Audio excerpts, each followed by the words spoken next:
Hello everyone, welcome to defence Guru Jammu. तो आज के लेक्चर में हम देखेंगे सिख रूल। कश्मीर की हिस्ट्री की बात हो रही है, ठीक है। तो सिख रूल का टाइम पीरियड क्या था? 1819 से लेके 1846, ऑलमोस्ट 26-7 ईयर रूल किया था। सिखिज्म का रूल था। तो इससे पहले बैकग्राउंड देख लेते हैं कि सिखिज्म है क्या, ठीक है। तो सिखिज्म क्या है? एक रिलीजन है, सबसे यंगेस्ट। ये क्वेश्चन आपको याद रखना है कि youngest religion of the world. क्यों? क्योंकि आपको पता है सिखिज्म के फाउंडर हैं गुरु नानक देव जी। तो इनकी बर्थ ही 1469 में हुई है, मतलब 15th सेंचुरी में हुई है। तो ये यंगेस्ट है, इससे पहले बाकी सारे, ठीक। तो ये याद रखना, सिखिज्म यंगेस्ट रिलीजन है। टोटल गुरुज कितने थे सिखिज्म में? 10 गुरुज है, ठीक है। फाउंडर कौन है सिखिज्म के? गुरु नानक देव जी, ठीक है। जो पंजाबी लैंग्वेज है, ठीक है, वो लिखी जाती है गुरुमुखी स्क्रिप्ट में। जैसे जो हिंदी लैंग्वेज है वो लिखी जाती है देवनागरी स्क्रिप्ट में। तो आपको याद रखना है जो गुरुमुखी स्क्रिप्ट है, गुरुमुखी स्क्रिप्ट, ठीक है। ये किसने बनाई थी? गुरु अंगद देव जी, अंगद जी ने, ठीक है। ये सेकंड गुरु थे गुरु अंगद जी। तो इन्होंने बनाई थी गुरुमुखी स्क्रिप्ट। उसके बाद बात आती है गोल्डन टेम्पल की। गोल्डन टेम्पल, तो गोल्डन टेम्पल जो उधर सरोवर है, जो कुंड है पानी वाला, वो बनाया था गुरु रामदास जी ने। और जो गोल्डन टेम्पल है, इसकी कंस्ट्रक्शन कंप्लीट करवाई थी गुरु अर्जन देव जी ने। ये आपको याद रखना है। एक और बात, जो खालसा का कंसेप्ट है, खालसा का कंसेप्ट सबसे पहले दिया था गुरु हरगोबिंद जी ने। लेकिन इस कंसेप्ट को फॉर्मल शेप किसने दी थी? जो सिखिज्म के लास्ट गुरु थे उन्होंने, ठीक। तो ये आपको बातें याद रखनी है, छोटी मोटी बातें सिखिज्म के रिलेटेड। अब जब 10 गुरुस हो गए सिखिज्म के, तो इसके बाद इन्होंने बोला कि अब कोई भी स्पिरिचुअल हेड नहीं होगा। अब हेड क्या है सिखिज्म में? गुरु ग्रंथ साहिब, या आदि ग्रंथ बोल सकते हो आप जिसको, ठीक है। उसके बाद पॉलिटिकल हेड होता था। पहले क्या होता था? स्पिरिचुअल हेड होता था, जो गुरुज होते हैं। उसके बाद पॉलिटिकल हेड, जैसे आज के प्रेसिडेंट होते हैं, प्राइम मिनिस्टर, ये पॉलिटिकल हेड है। तो जो सबसे पहला पॉलिटिकल हेड था वो था बंदा बहादुर सिंह। ये आपको याद रखनी है बात सिखिज्म के रिलेटेड। बाकी गोल्डन टेम्पल याद रखना है। बाकी सिखिज्म में तख्त हैं कुछ, जैसे अकाल तख्त है, पटना साहिब, हजूर साहिब। ये चीज़ें आपको थोड़ी थोड़ी याद रखनी है सिखिज्म के रिलेटेड।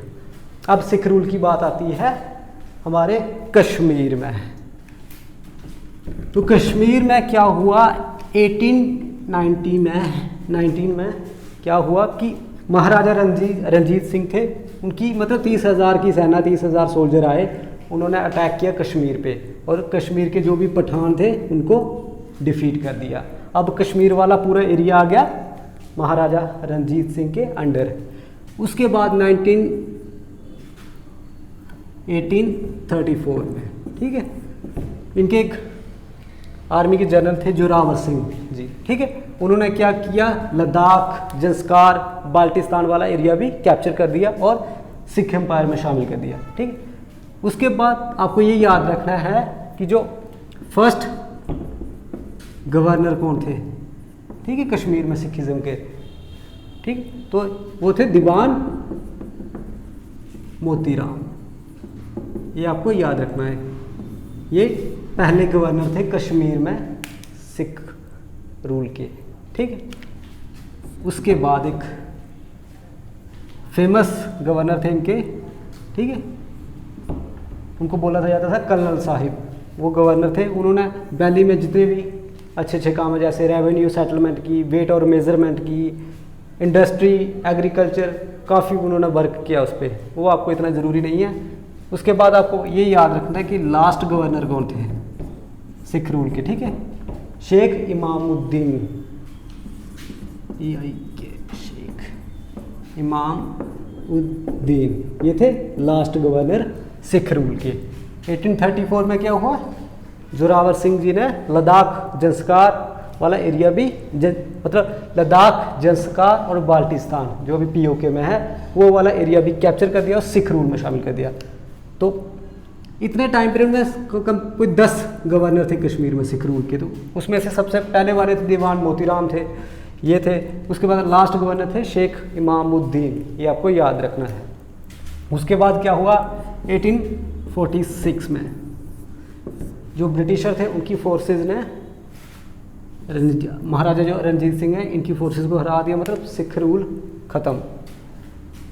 उसके बाद होती है ट्रीटी, उसको बोलते हैं ट्रीटी ऑफ अमृतसर, अमृतसर, ठीक है।